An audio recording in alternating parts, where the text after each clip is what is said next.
What's up, YouTube? It's about 2 a.m. and I'm almost finished putting on these heated grips.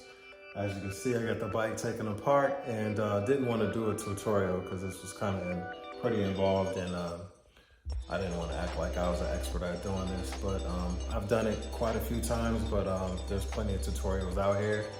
But as you can see, I put on the Empire grips. They're the same as the ones that are on my Road Glide, all black to match the bike. And functionality is everything.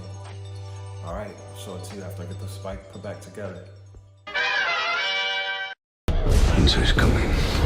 So it's early in the morning or late at night, whatever you want to consider it. And I've just finished installing heated grips on a 22 Lowrider S. And pretty excited. I also added today the heat plugs necessary to plug in your heat suit on both bikes. Added the heat plugs and like I said, ran the wires for my heated grips. They work good, and now I'm just ready to ride. Ready to do some cold weather riding, which we all should be prepared for if you're gonna be doing it.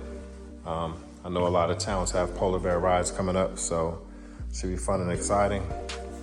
And anyway, that's gonna do it for this short episode. See you later. Thanks for watching.